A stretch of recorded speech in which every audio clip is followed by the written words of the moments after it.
So let's move to Unreal. This is Brown Sauce. I am currently working on replacing the Mabinogi engine. I wrote this because I wanted to tell Militians about background modeling among the work I did. I hope this article will be of some help to those who are curious about the engine replacement process. For nearly 20 years, Mabinogi has taken deep roots in Pleon. Therefore, it was obvious that the moving task was not as easy as transplanting a young tree. Of course, ultimately, most of the buildings and objects you can see in Unreal Engine will be newly built to be pretty and colorful, but for that work, you need a rough sketch.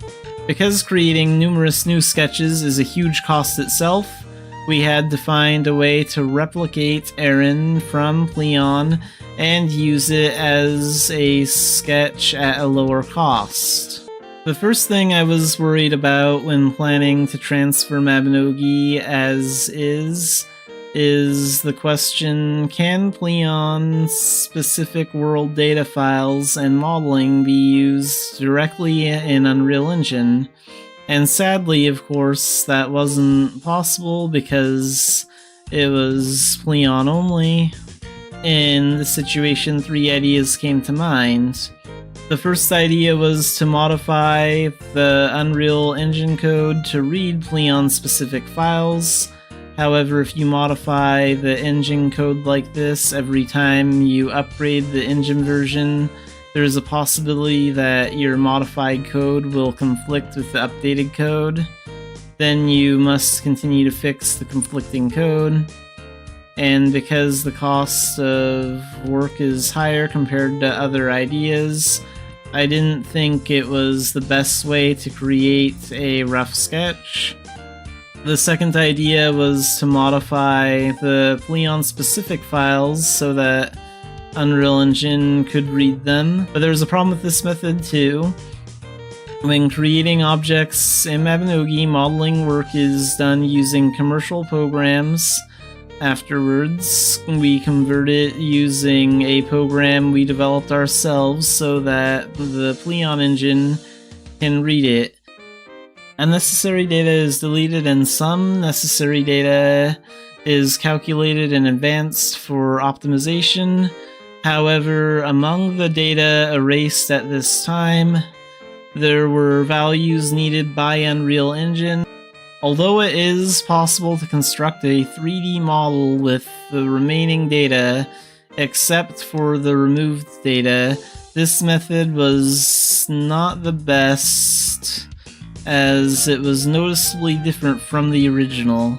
This file was modified so that Unreal Engine could read it, but the goddess statue looks angular due to the lack of smoothing.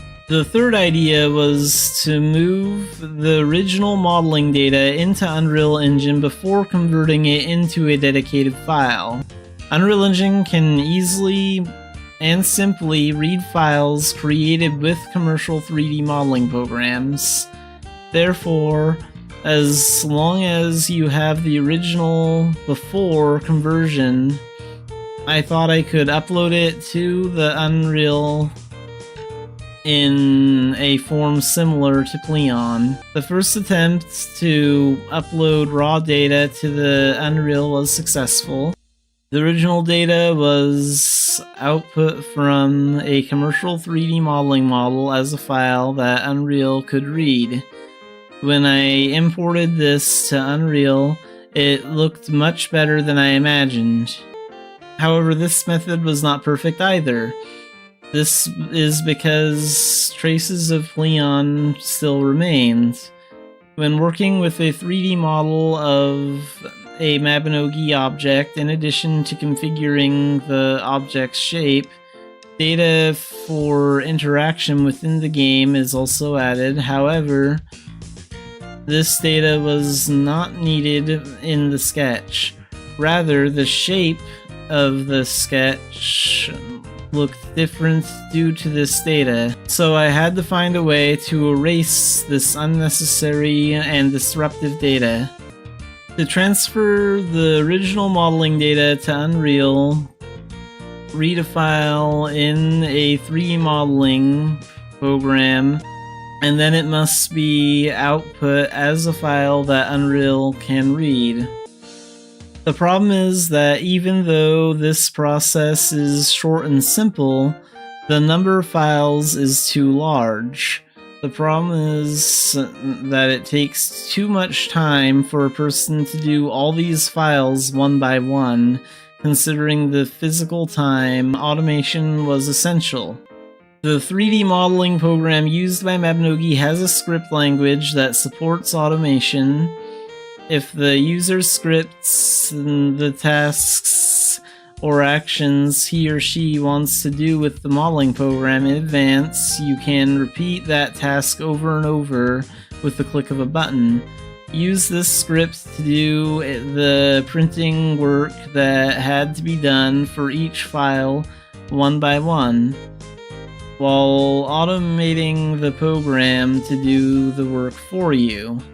I also deleted unnecessary data from the sketch that I was concerned about earlier.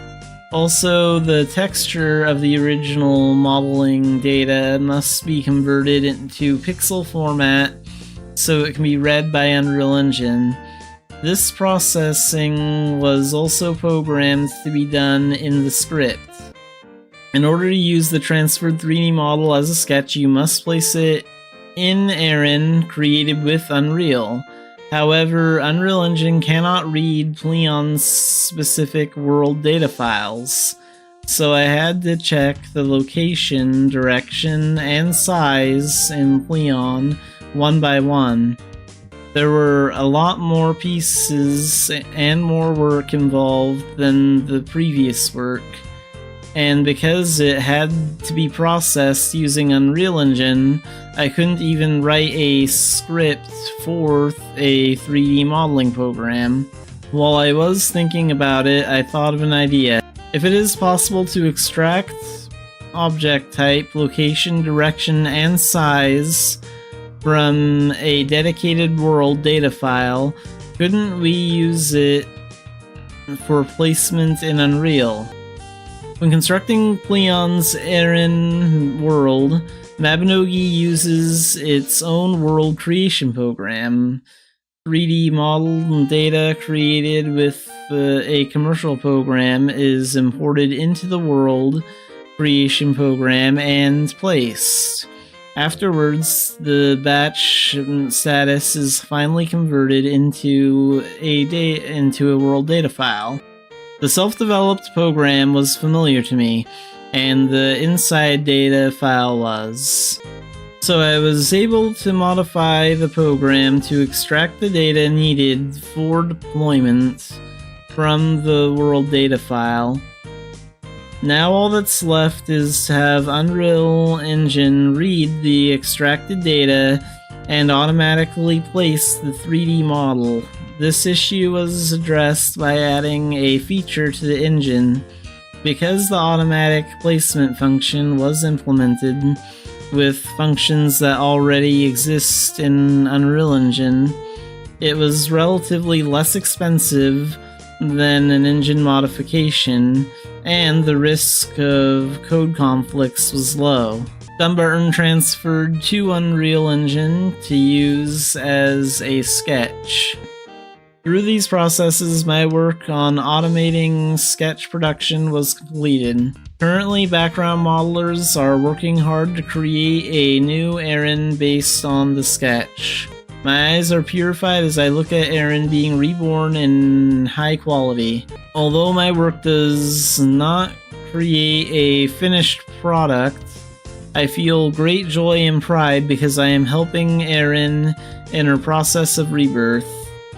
There's a lot of work ahead before Mabinogi can fully move to Unreal. There are many technical problems that need to be solved. It may not be an easy road, but for the day, we invite all Militians to the new Mabinogi. We will move forward steadily and diligently. Okay, so we're going to be taking a look at another one of the posts on the Korean Mabinogi Eternity project site.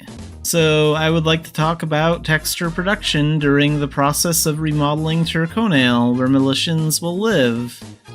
If you change the engine to Unreal, the background graphics will have to get better. Wouldn't it be possible to make it respond to real-time light by adding normal, roughness, and specular so that the characteristics of each material stand out? I'll make all the backgrounds you've wanted to make for a while. The will to create a truly fantastic background was sparked. However, our Mabinogi isn't like this. I worked too hard on sculpting using graphics tools, but it didn't have the hardwood feel that Mabi has. When I strengthened the normal, realizing low polygons with the three-dimensional effect of high polygons, the clear feeling typical of Mabi did not appear. However, I gathered my courage and went back to the beginning and thought about what elements determine the characteristics of Mabinogi's background. Mabinogi is a cartoon graphic. The flat feel of the environment setting creates a unique 2D feel, and the diffuse texture has strong contrasts to bring out the sense of mass. The sense of shape and proportion of the background had a simpler and more casual feel than the realistic proportions. On the other hand, the texture was closer to real life than expected. In these cases, Mabinogi's background identity was being added. So here's a good example of like the wooden textures being showed well. And then Avalon clearly shows like stone texture. This was it. More than anything, I realized that texture plays a big role. The unique, clean, and organized feeling comes from the texture. So, I tried creating the texture right away. First, create a shape. To what extent should sculpting using graphics tools be done? In sculpting shaping using graphic tools, I decided to neatly process large chunks and edges and only add large cracks to the wood texture. Work efficiency is also important, so the wood grain feel was created using alpha in the tool. So here you can see, like, this is the door to Duncan's house, and this is like the window. We've all seen the preview of his house in Unreal Engine. Second, create a diffuse base color of the object texture. In the past, texture creation was created by combining photo textures with Photoshop or drawing them directly. Nowadays, several tools such as ZBrush and Substance are used. Looking at the Mabinogi texture, we could see that it was close to real life and had a high density. It has a semi-realistic feel that has been processed through photo texture synthesis or stylized texture with high detail. Since it was produced 20 years ago, it had a strong feel of a photo composite hand mat. To reflect these aspects, using the production tool, we used the wood grain texture as a base and built it up one by one. Use the sharpen filter sharpening effect to express highlights and depicted parts more clearly. In particular, care must be taken when creating high polygons to clearly express highlights and shading at the edges. And this looks pretty cool. You can like see how in this picture like the wood is like changing. That looks really cool. And here you can see the front of Duncan's house again. This was it. Although the road was difficult, I was very proud that I had laid the foundation for transferring Mabinogi's style to the new engine. Yeah, it's very important Mabinogi has the same style, and this guy did really good work on this. Like, this isn't easy to do. So on the left we have existing resources, so the resources from Pleon Engine, and on the right we have the Unreal Engine resources. So this is the church in Pleon Engine and the bank in Pleon Engine, and this is the church in Unreal Engine and the bank in Unreal Engine. Making the tiles was also difficult. The tiles also used a texture that was close to real life and had a high density. Think of it as a semi-realistic texture with a processed feel through compositing from a photo texture or a stylized texture with high detail. I tested it out in two ways. Processed through Substance Designer texture creation tool for soil and grass, you can see it here, and photo plus PRB, so physically based rendering, resource synthesis for the soil and grass, so you can see like the two differences between these pictures. How to create a Substance Designer from a stylized feel to a more realistic depiction. Advantage: as work resources accumulate, you can quickly work with tiles with a different feel by reorganizing and recycling nodes.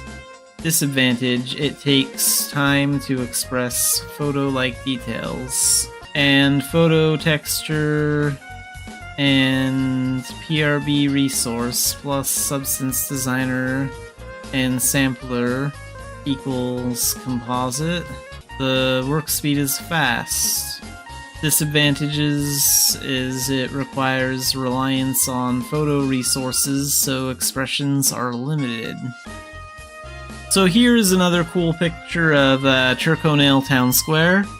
This is kind of cool because now we have a closer look at the actual town square area that a lot of us have spent a lot of time being AFK in. So I like the wood that they decided to add here. That wasn't here before. It used to just be all stone. It looks like they added like wood right here in like the four corners. I think that's to make it feel a little bit more like a bench. And you can also see like the brick right there. That looks cool. And you can see some brick over there too. Overall, I think they did a really good job with this. This looks like Town Square. It feels good. We can see everything appearing. We can see all the trees appearing, all the buildings and fences, the water, the dock for fishing. Let's go right to here. This is our first real look at like Turconail as a whole. The only thing we really can't see is Fergus's shop. So there's the healer's house way over there. That's going to be the graveyard. I would love to see some close-ups of what the graveyard is going to look like. Looking back, a lot of things happened. There's still a lot to do, but the style has been established. This is how the background graphics of Mabinogi Eternity are being produced. So this was an interesting post to read. I'm definitely glad that they're interested in capturing Mabinogi's style and making it feel like the same game. Okay, so today we're going to be looking at the Mabinogi Eternity section on the Korean website. And today we're going to be looking at For Silky Militian Hair. So, hello, this is Developer K. I would like to talk about the process of applying physics-based animation to bring life to the hair of Militians. In the beginning, there was a skeleton, so this is a skeleton of a Militian. The screenshot above is of the skeleton omitted for illustration purposes. In the actual game, more skeletons are used for various movements. Traditional animation techniques for creating character movement include: there's a basic skeleton for the character, and the key animation which moves the skeleton in XYZ direction and adds a key to each frame is common. For example, let's consider the motion called walking. Since the legs must move back and forth, the thigh, calf, foot, and toe bones must be moved each frame to set the height, left foot, right foot, respectively. Of course, let's move the arms naturally too. Let's set the height by moving the upper arm, forearm, and hand skeletons each frame. For natural movement, the body also needs to be in rhythm. So pelvis, spine, neck, etc. Walking was used as an example, but in Mabinogi, all character movements are performed in the same manner as above. It is a key animation method that holds the key by moving the position of the skeleton for each frame. The motions of various skills, the motions of actions, etc., all movements. When the above skeleton moves, the attached modeling should also move along with it, right? The work done to achieve this is called rigging and skinning. Connect each vortex of modeling to the skeleton rigging and set the skeleton by giving weights that will be affected by its movement skinning. This allows the attached modeling skin to stretch or shrink when the skeleton moves. Since the basic skeleton of the character is shared, even if the modeling is changed, if the skinning is done properly, the animation operates normally. So hair animation, let's take an example of a ponytail.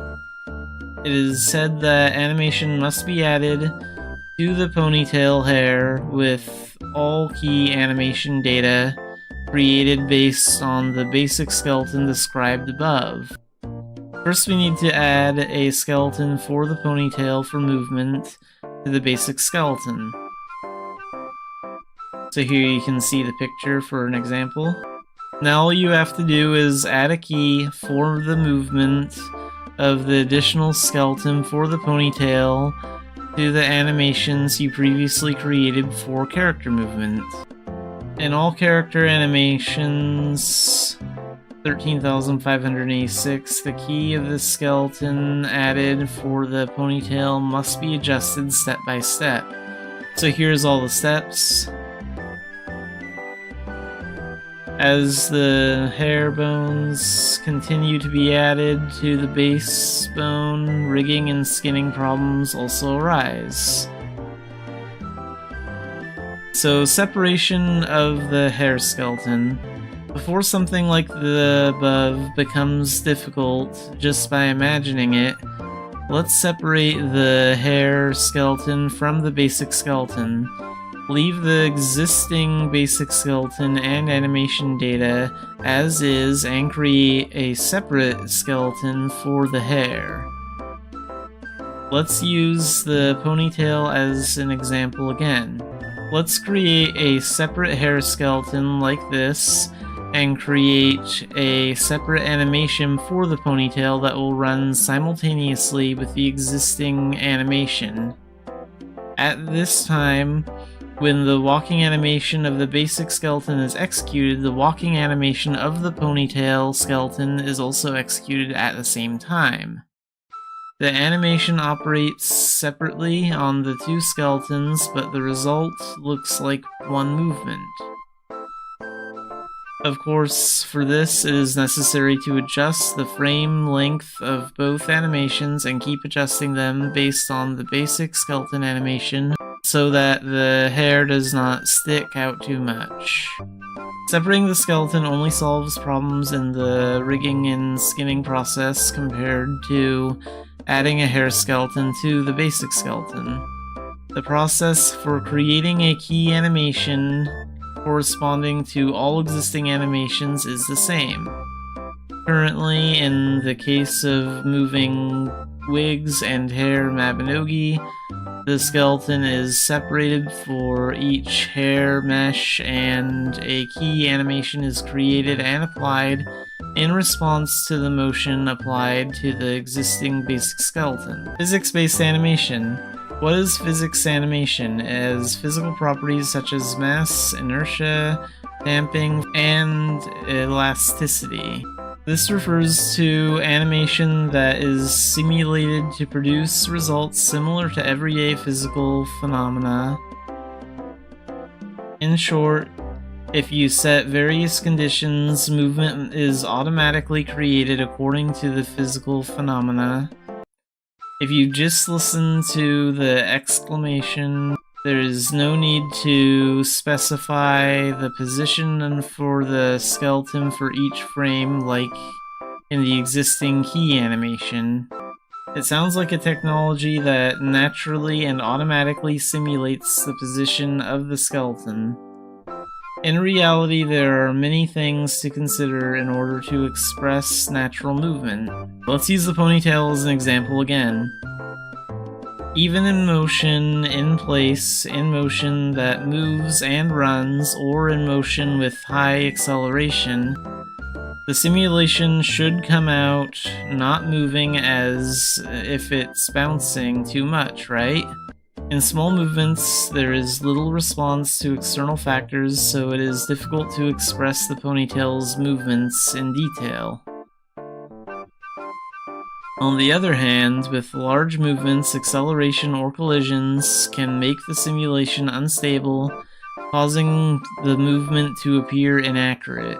To respond to these problems, adjust the parameters of the physics simulation, or adjustments to the magnitude and direction of the motion are required. Nevertheless, there are cases where it is not possible to satisfy both extreme situations of small motion and large motion. Initial physics-based animation test appearance, so that's this here. So 1, no physical animation, and 2, small physical animation movement, and 3, large physical animation movement. So you can see here how the hair isn't moving at all when the character moves, and you can see here how it's moving a little bit when the character moves, and in 3 you can see how the hair is moving a lot when the character moves. For the flowing Mauritian hair, the key animation and physics-based animation introduced above are all research and development processes for the flowing Mauritian hair. In addition, there are various contents such as combination of key animation and physics-based animation, retargeting system, etc. We will cover related content in the next costume animation, the four-pointed skirt action. Okay, we will cover related content in the next costume animation. The four-pointed skirt is actually... As the journey of the Mabinogi Eternity project continues, Mauritian's hair will become even more luscious. Okay, so this is good. So they are working on hair movement in this part of the update.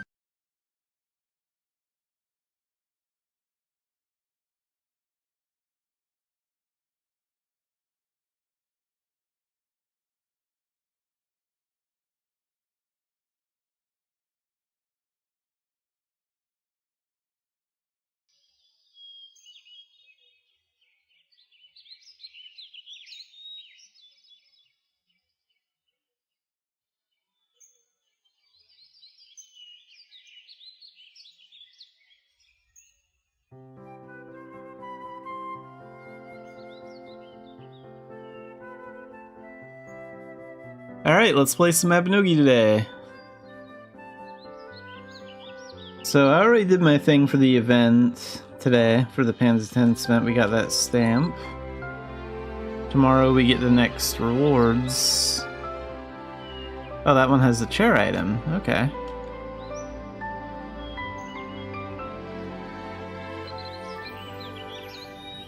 Let's go over here real quick. Let's get this 5 minutes of being AFK done.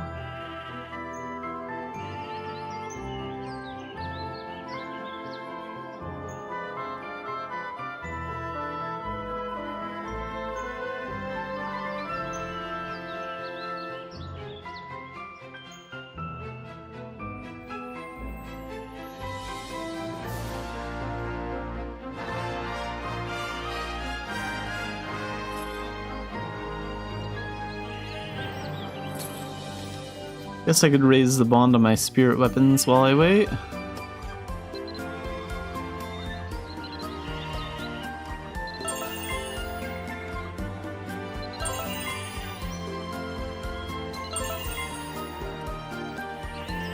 Yeah, it should boost it to 75, right? Yeah, we can get that to 100 tomorrow.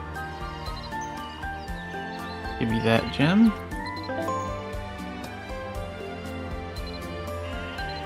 And these ones.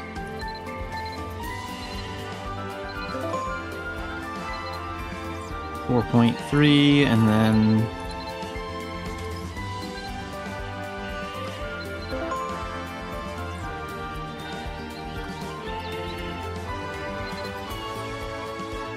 wait a minute.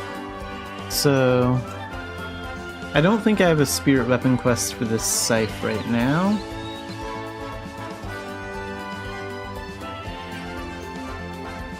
Not at the moment, so I think I'll get the next spirit weapon quest for this one at 75, probably. And I'm working on this skill right now. Okay, I'm just kind of seeing where I'm at.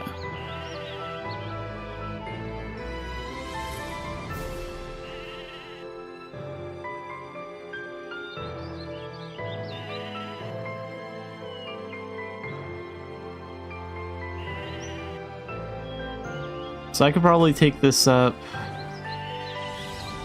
when I get to level 76, because I'll get... Wait, do I get 1 EP or 2 EP for levels? I think you get like 1 EP, so I'll get 1 EP for that. Yeah, we'll get 2 EP for getting it to 76, plus the quest will pay out like 2. So maybe 77.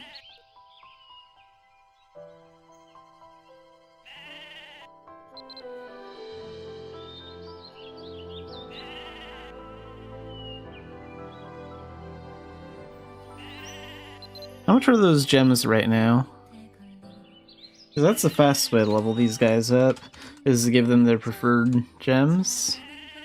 Ooh, these are actually pretty cheap right now for these small ones.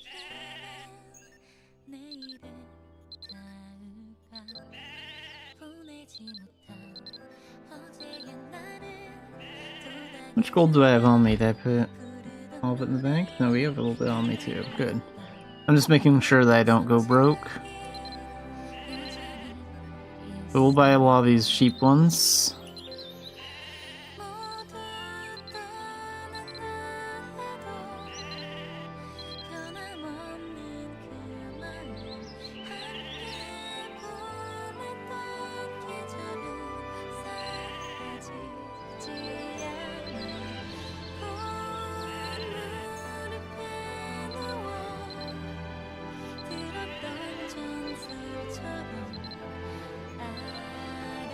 Okay, I'll buy that 50k one, and we'll leave the rest for now.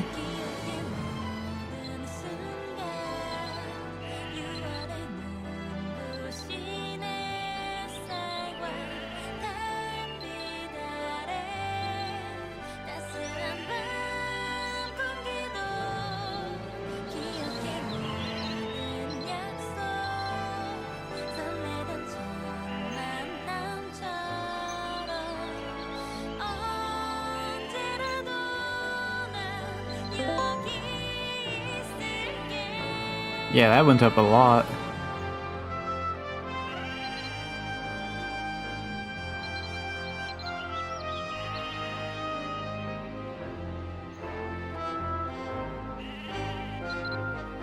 Oh, looks like my bond is maxed out on these other spirit weapons. I'm just mostly focusing on my scythe's growth right now.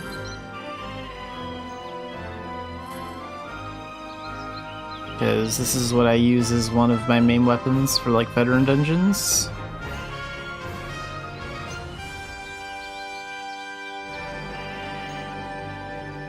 Alright, how much time do we have left? 1 more minute. What kind of shadow missions are we looking at today? Other alchemists, we could do that. And Tilton?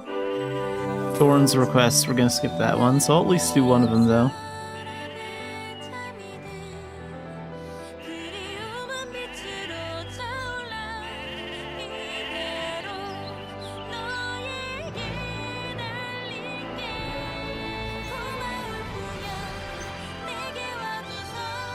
So aside from my daily veteran dungeon and my daily dungeon, I'm kind of thinking about focusing a lot on Dan tests today. Because I'm really trying to just make Battle Astrologer better. And we just got to Grandmaster Battle Astrologer, so we get the Grandmaster effect, which boosts our magic attack with our Scythe skills. The only thing that I can really do to improve my Scythe now is to Dan 3 these two skills and continue to improve my spirit weapon, so that's what I'm gonna keep doing.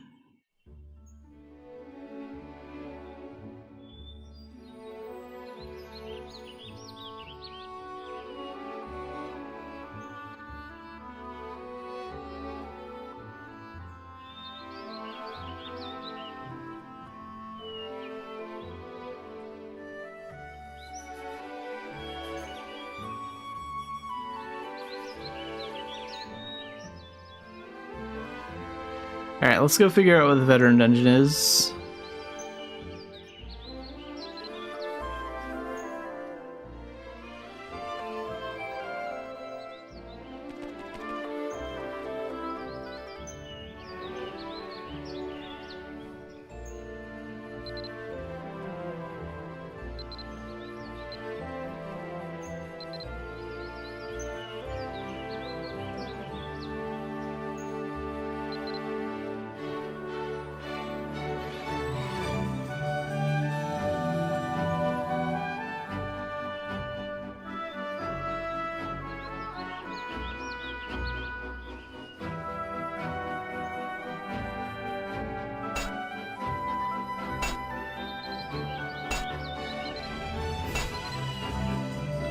Rabbi Dungeon. And then let's go get the normal daily dungeon from in town.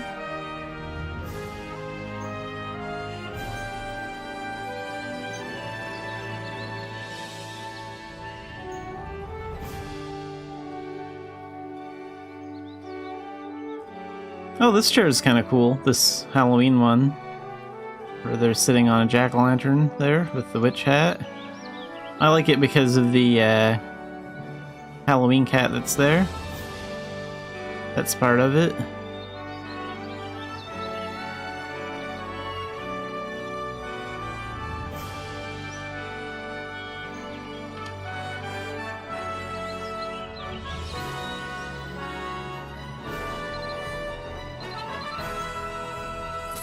Okay, so Daily Dungeon is also Rabbi Dungeon. Good, so we'll get 2 done in one go then.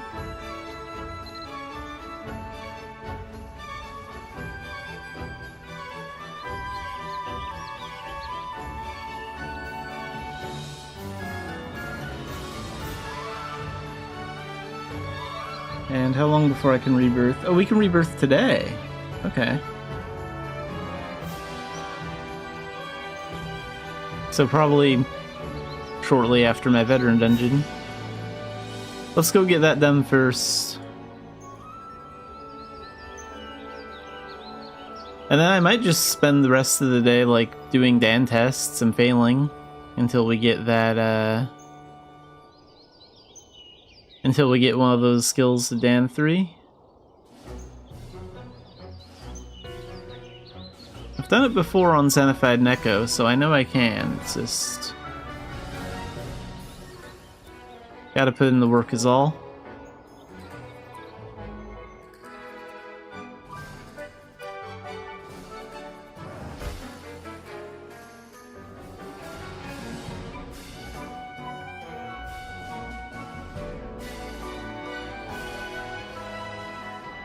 Oh right, I do have that unlimited veteran filmer pass. I kind of forgot that I picked that up. but there's also that. And then here's the one for today. I'll just wait until we get like a dungeon that isn't my veteran dungeon for the normal daily. So when we have 2 different daily dungeons, I'll just run both of them on veteran this week. We'll use the unlimited pass when that happens. Alright, let's gear up.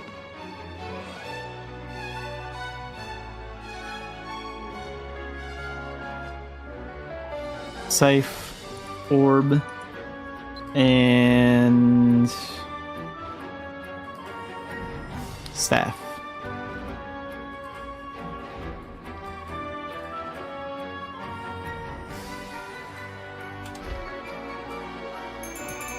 Summon up these 2 guys, and we're good to go. Okay, let's get this done.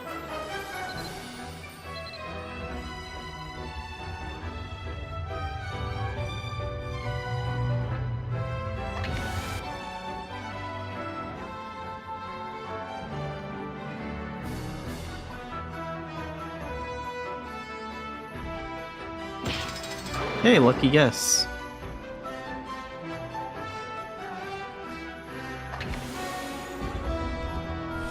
Let's go ahead and use Polar Vortex there.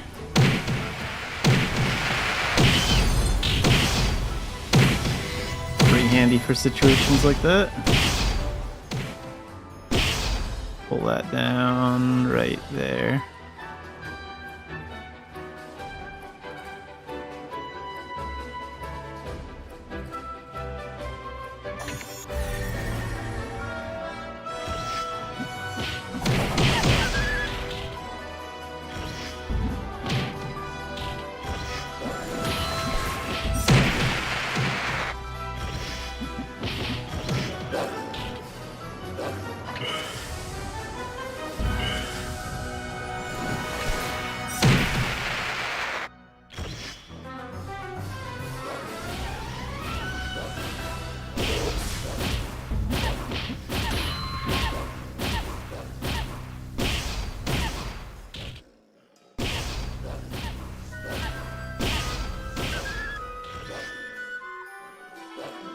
See what's going on here.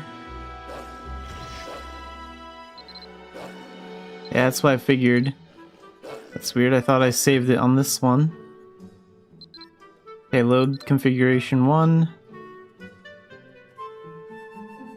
Because I made configuration 2 to pass one of those Grandmaster things. Okay, so if I reload it, it should be on number 1. No, I don't want it on 2.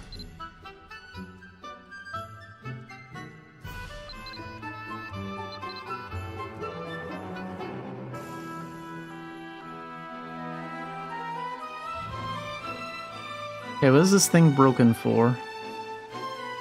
What, can I only save it in the Stellar Citadel or something stupid like that?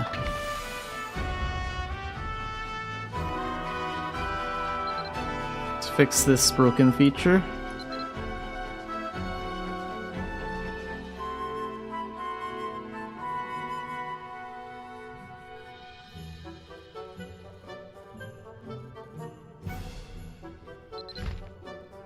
Not handicraft the Citadel, there we go.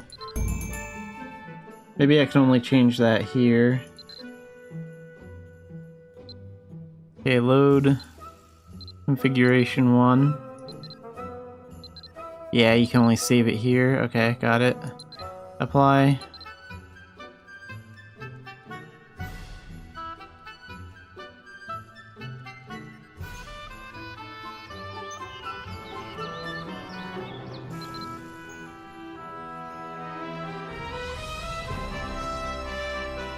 I'll just use the unlimited pass now then to get back in. It's no big deal. I don't really care either way.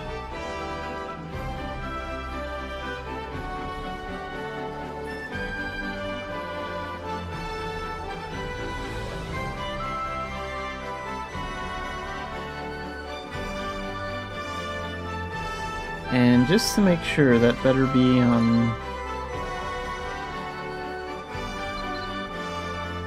configuration 1. Okay, good.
Hi, Otaku!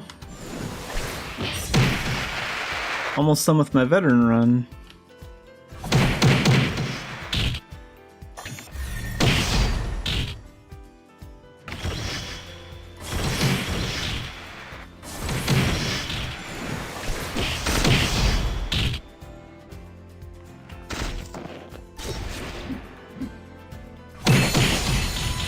Ooh, there's the boss key.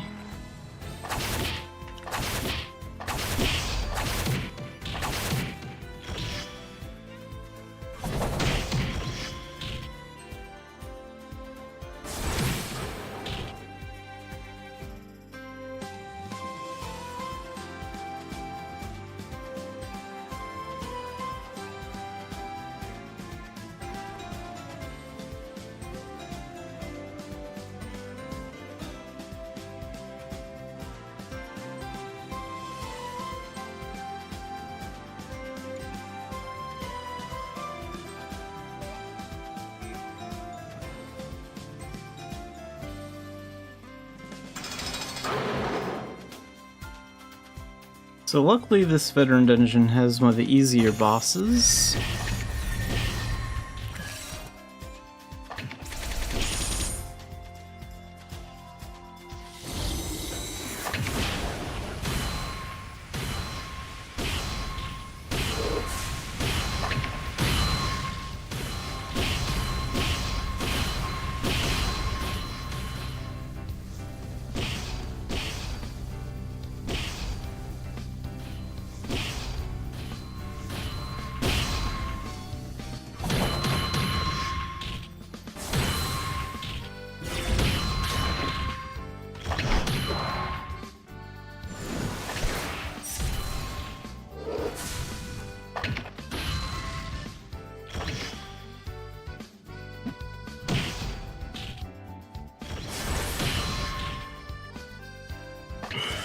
Okay, let's get her with 3 meteors.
29 minutes and 16 seconds.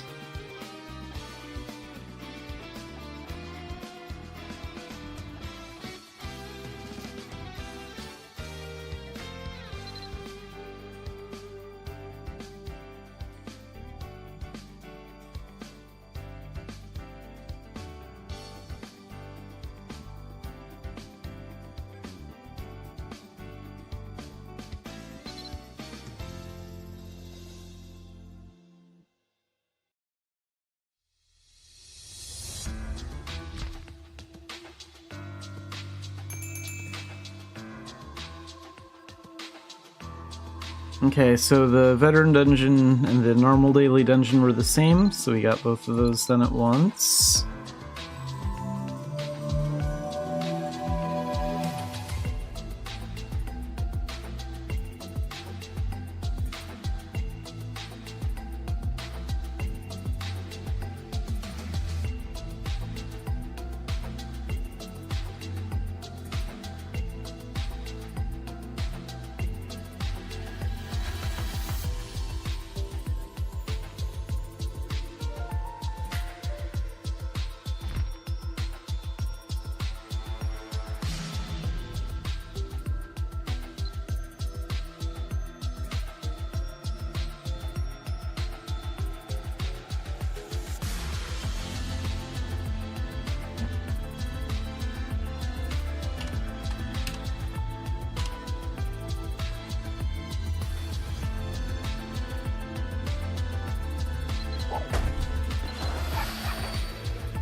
Yeah, I think I'm gonna spend most of the stream trying to get these skills to Dan 3.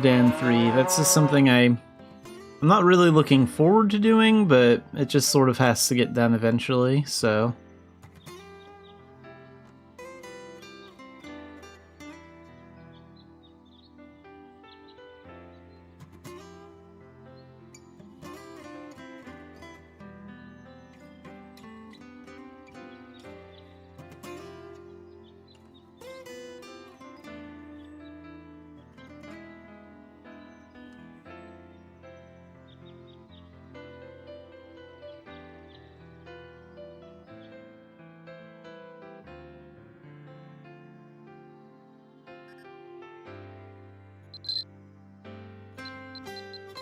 Okay, Battle Astrology, and let's try working on Meridian Sweep.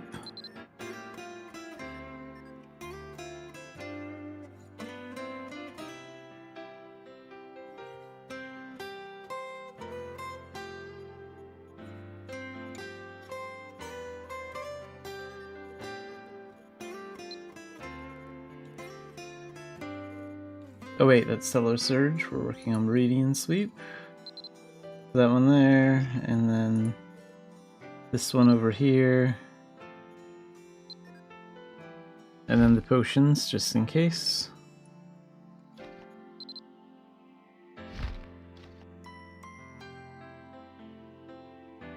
Alright, 12k points.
Hey, at last a victory.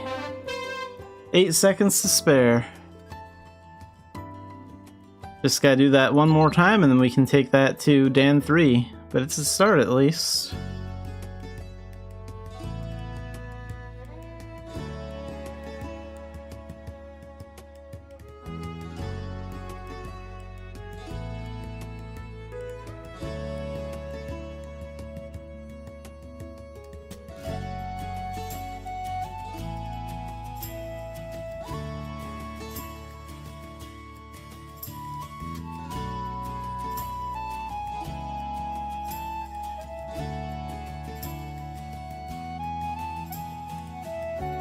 Alright, well I'm very happy that I passed that one time.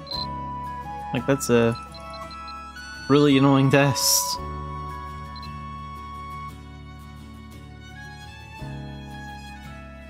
Welcome in, Saint Rats. And yes, I'm at my Dan tests again, because it's one of the only ways I can make my Battle Astrologer attack stronger, so...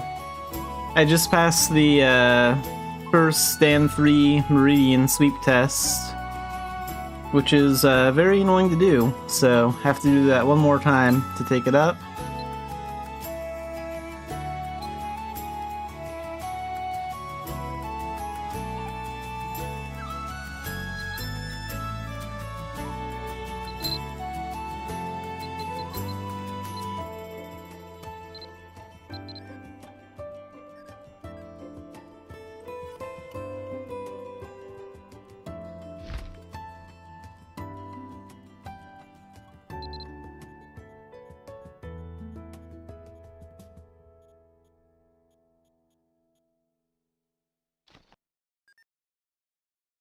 The potions are actually pretty helpful because some of the enemies here can poison you.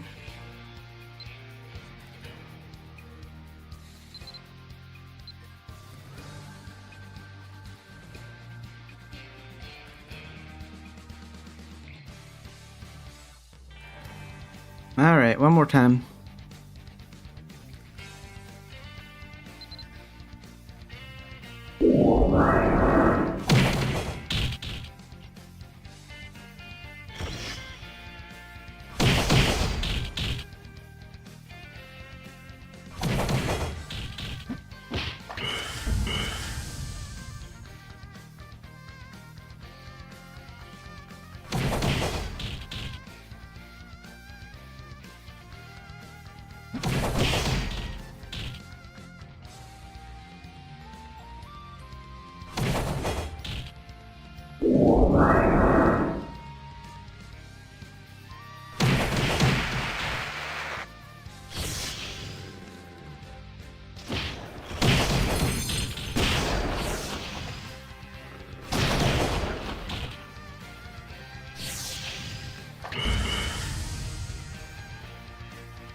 Okay, I know when I'm beat, I'm not gonna pass that one, so there's no point in really finishing that one out. Part of it's kind of getting lucky and making sure that, like, or hoping that the enemies will be where you need them to be.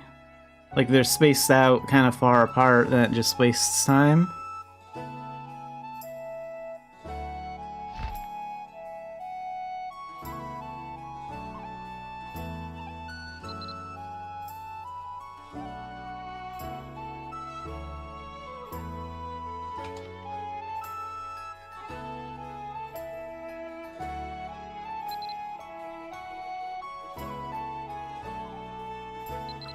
Alright, let's go again.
And there it is, we are done. So last time we passed with 8 seconds to spare, this time 21 seconds to spare. We are finished with Meridian Sweep. That just leaves Solar Surge to take up next, which I'll do like, I don't know, sometime this week, maybe not tomorrow.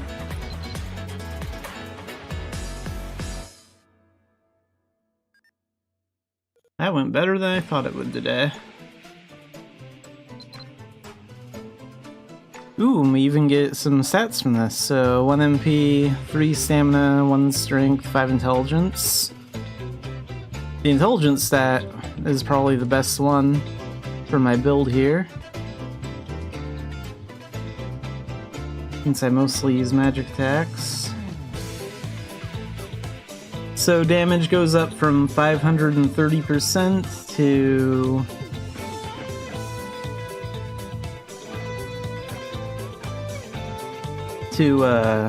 580%, so we get a 50% boost there.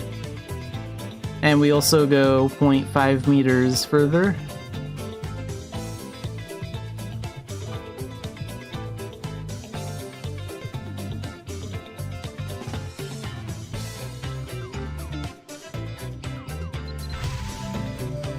And 3. Guess today was a good day to work on Dan tests.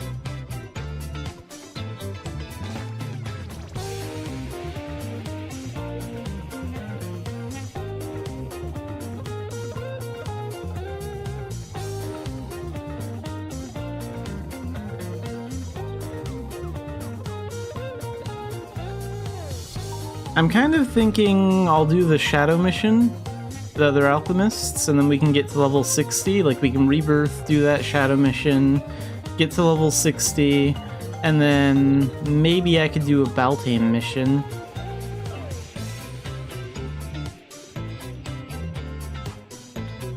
Before I get ahead of myself, though, let's see if we can even draw a Baltane pass today. I probably can, but it is random.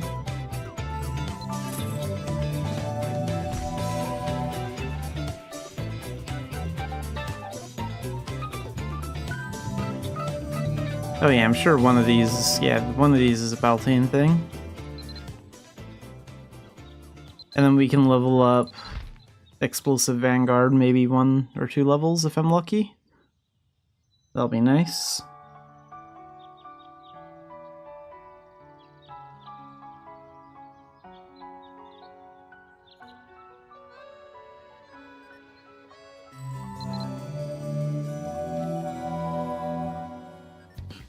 Okay, how much longer until rebirth?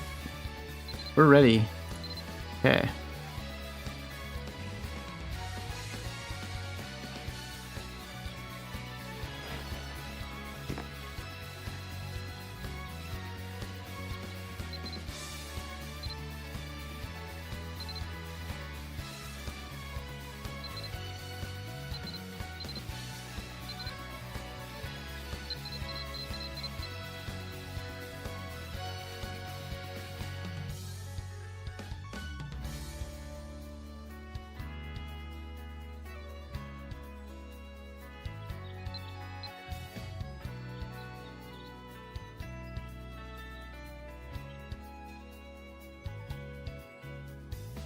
And real quick before we go ahead and do that shadow mission, let's take a look at the main site, see if there's any new news posts or anything to talk about. Those usually come out on like Tuesdays or Wednesdays, so let's take a quick look.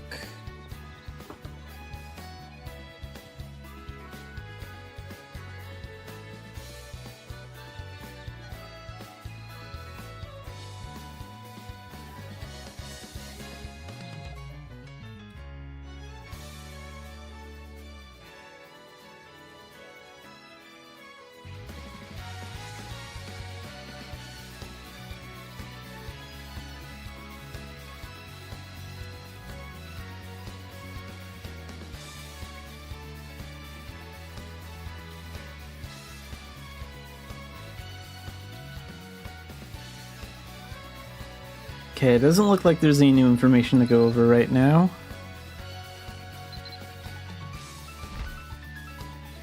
Open one of these.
Oh, and then since I'll run a Baltane mission later for Explosive Vanguard, let's get one of these too.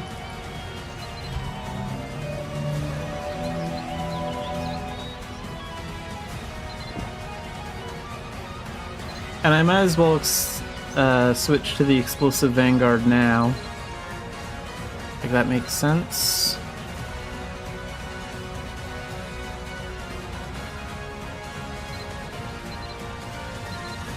Okay, so hopefully I'll get to 45 or 46.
Alright, time for the boss.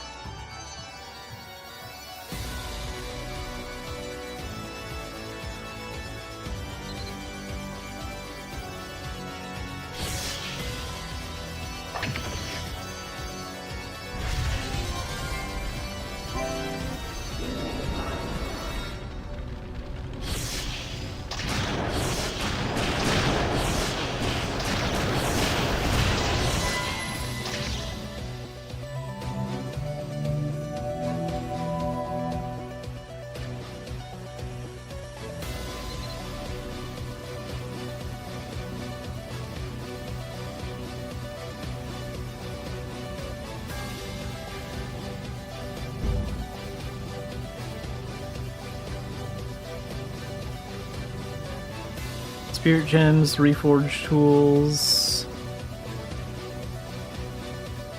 That's everything.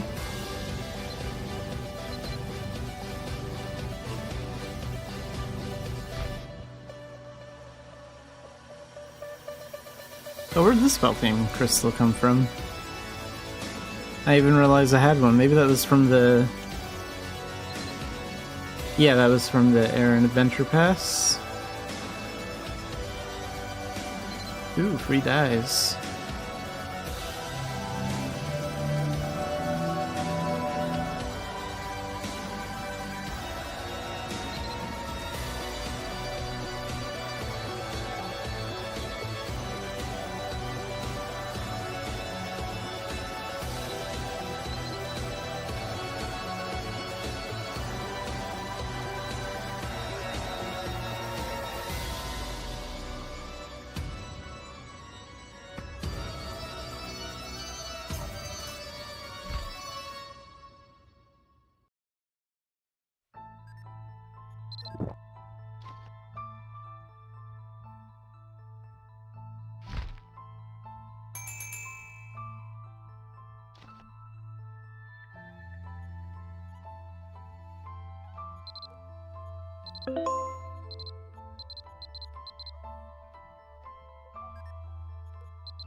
Wait, that didn't go up a level? Oh, okay, we're right there, though.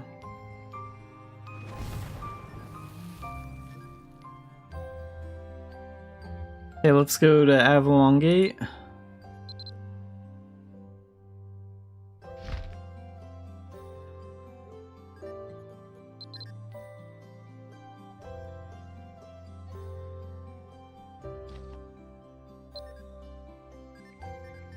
And how many XP potions do we have here? I have a few of them.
Alright, let's go. Beltane mission.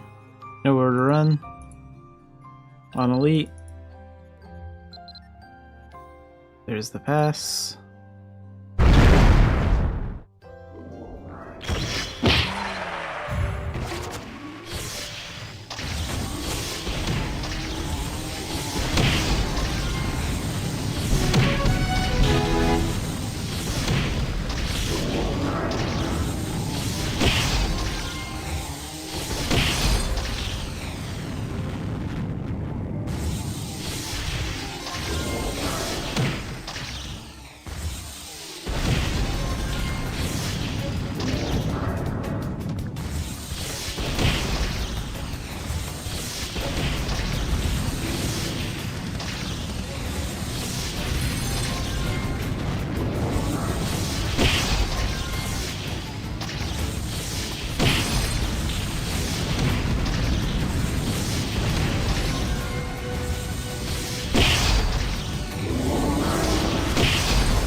Alright, almost got to 184.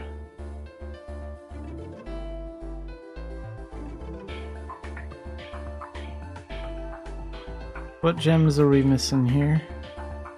Are there any still lying on the floor? No, looks... oh, there's one here. It looks like the bunny doll bag did a pretty good job getting most of them.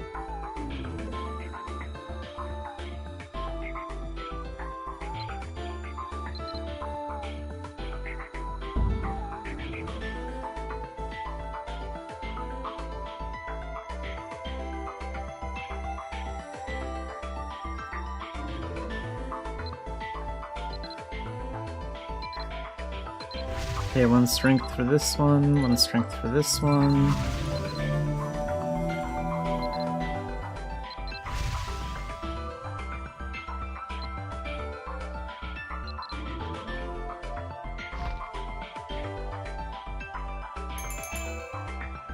I guess I'll do Grandmaster missions as like the last thing for the day. Might as well. So the question is, what do I want to start working on next for Grandmaster stuff? And I should go with something that gives me good stats for Mage.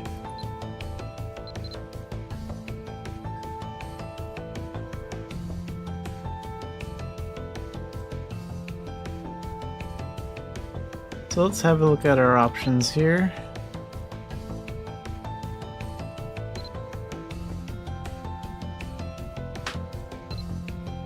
So that would increase will, HP and will,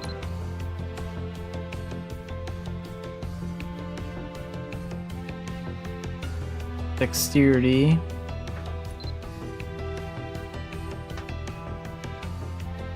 okay, so Grandmaster Fate Astrologer, that would give more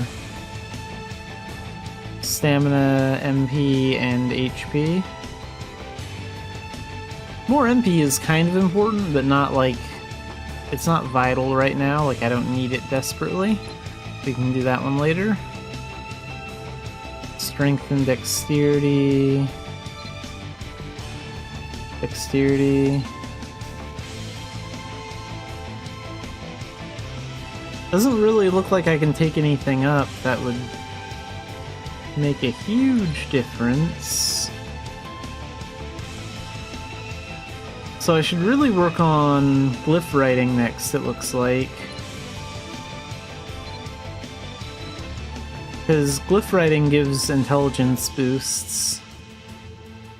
And that's helpful for my magic skills.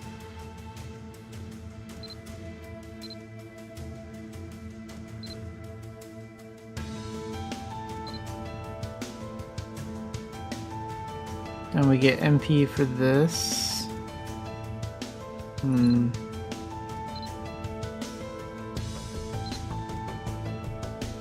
I guess at the moment, Fate Astrologer would probably be the best choice to aim for at the moment.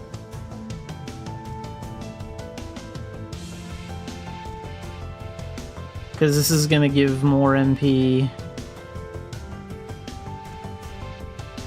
if I level that up.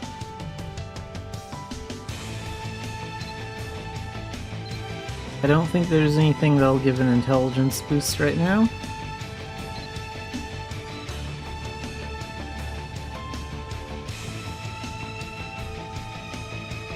Oh wait, Master Adventurer. If I get that to Grandmaster, that gives a lot of talent bonuses.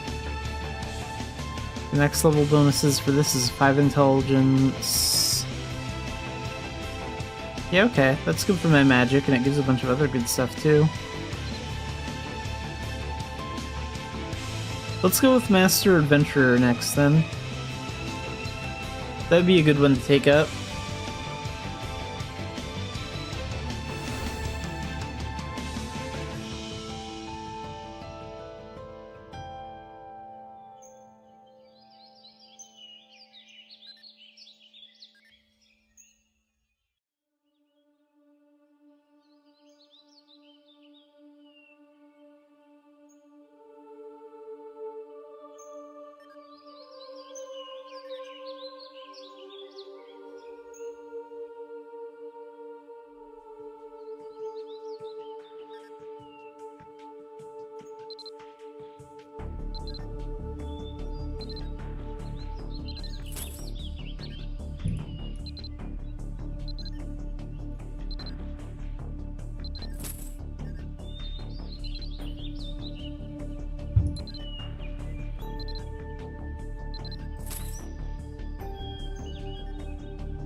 Defeat a stone horsekeeper. They're in the Karu ruins. Clear, Pika, intermediate. I don't feel like doing that. And 10 blowfish. So I basically just have to be AFK for this one.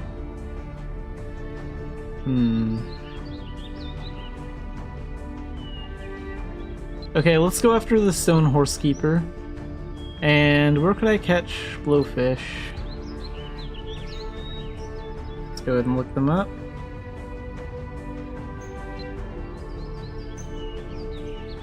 I don't even know if I've even caught one. Here we go. No, we haven't. In lakes.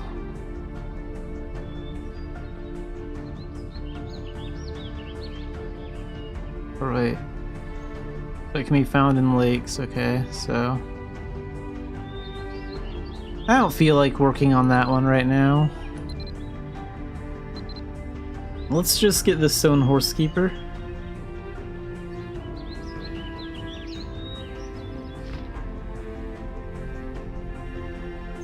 And I think I'll use dual guns. I think that'll be a little bit faster.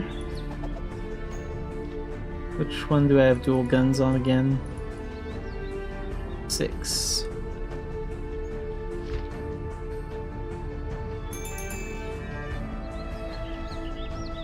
So let's go to Karu.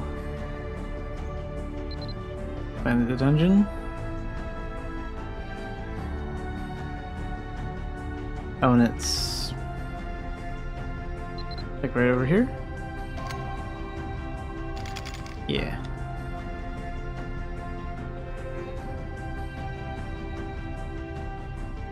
So it's gonna be a 5-floor dungeon, but 2 of the floors are pretty short.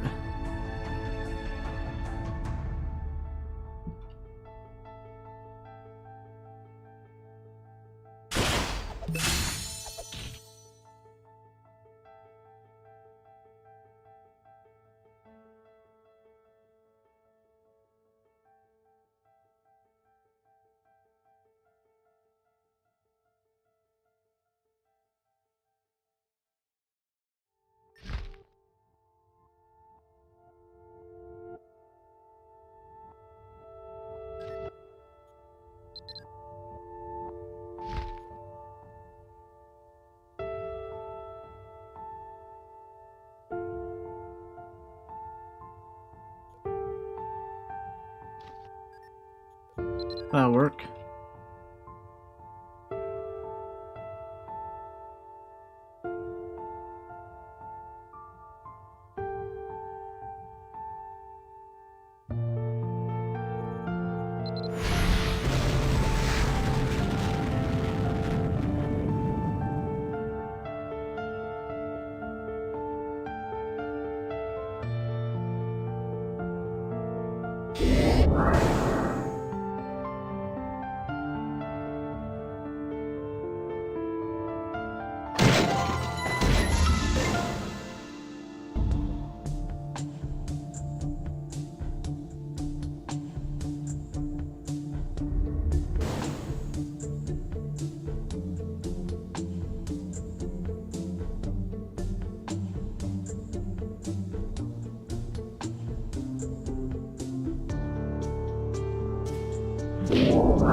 Alright, and that's done.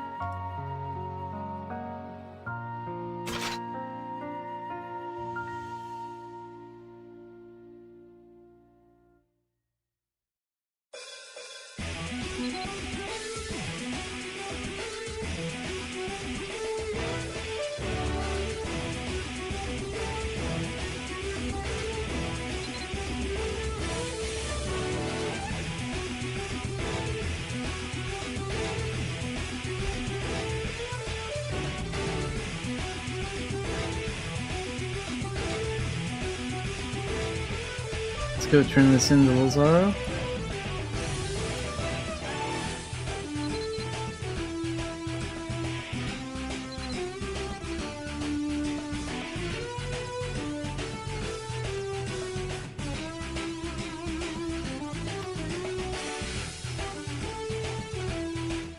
I should probably check in on my homestead too. It's been a while since I've done some work there. So we'll take a look at it.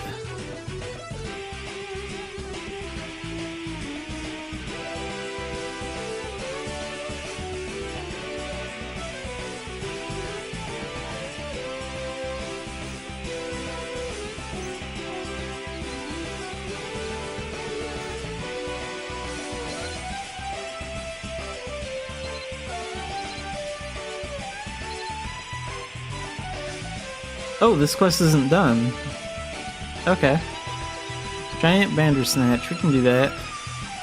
So that's just the boss of the Par Ruins. Guess we have one more. This one's way shorter, like this is just one floor.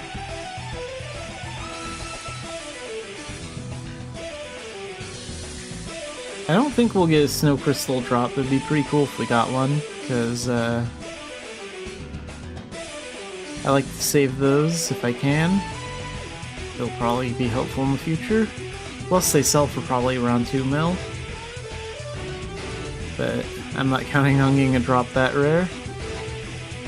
At least not in one run.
I kind of wish they would add like veteran modes for the Idia dungeons. I think that'd be really interesting.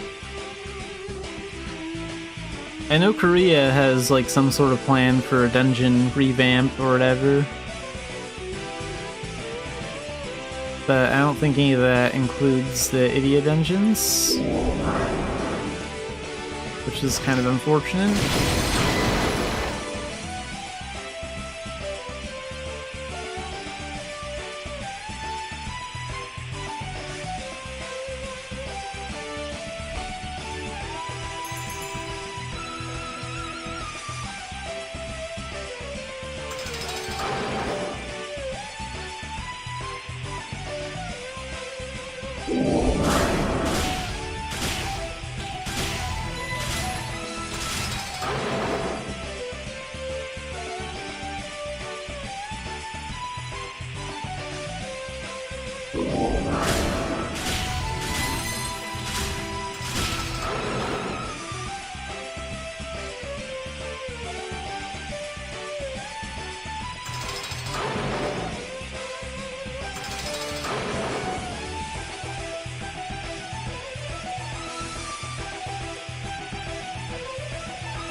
And occasionally WASD movement gets kind of messed up there, so...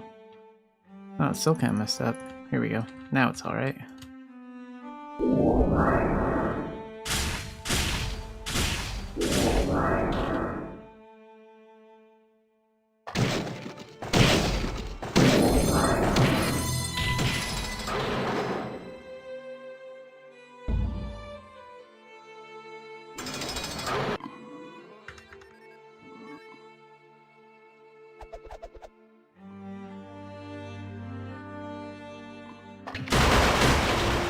Okay, there's the boss.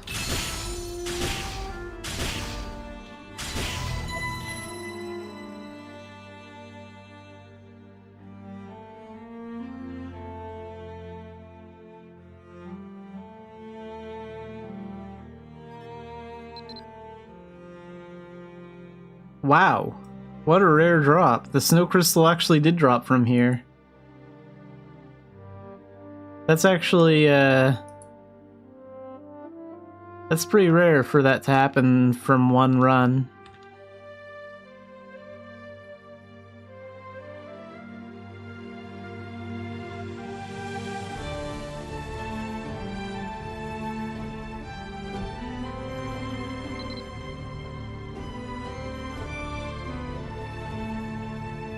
Like, I've tested it before, and like, sometimes you'll get really lucky and the snow crystal will drop right away, but sometimes you'll have to farm the dungeon for like 80 to 90 minutes before you'll get a snow crystal to drop. So I'm actually kind of surprised it dropped after like one run like this. That's pretty uncommon. How much is this thing going for? I might sell it.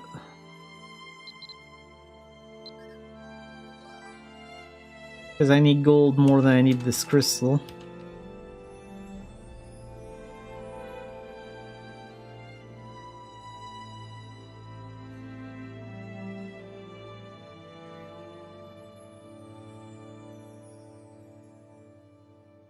Okay, looks like they're going for about 1.5 mil. I'll sell mine for 1 mil 500k.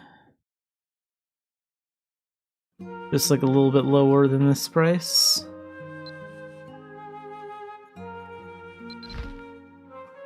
Usually I would keep it, but I don't think I'm gonna need it too much in the future. At least not right now, so I need the gold more.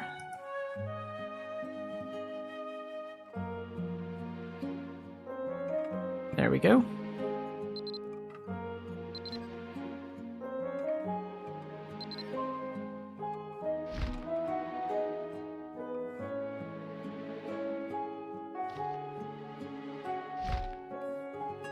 Alright, now let's go turn this in. Oops, not E-main.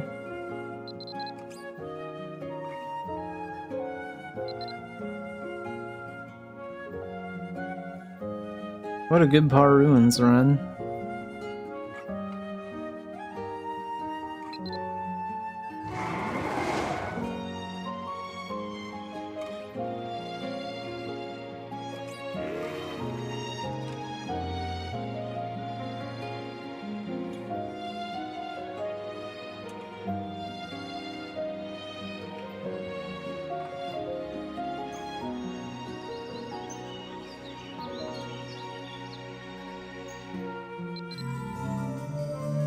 And there's the first seal towards Grandmaster Adventurer.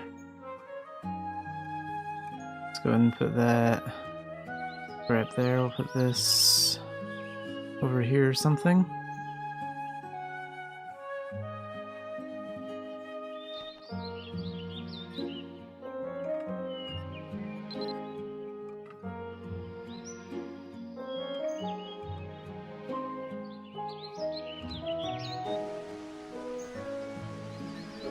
Alright, well, I think this is a good stopping point for today. Like, we got a lot done.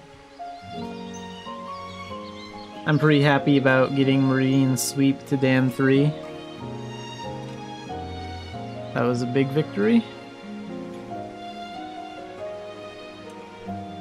And tomorrow we'll be streaming Mabinogi again. I'm mostly doing the same thing. I might work on my Stellar Surge Dan test.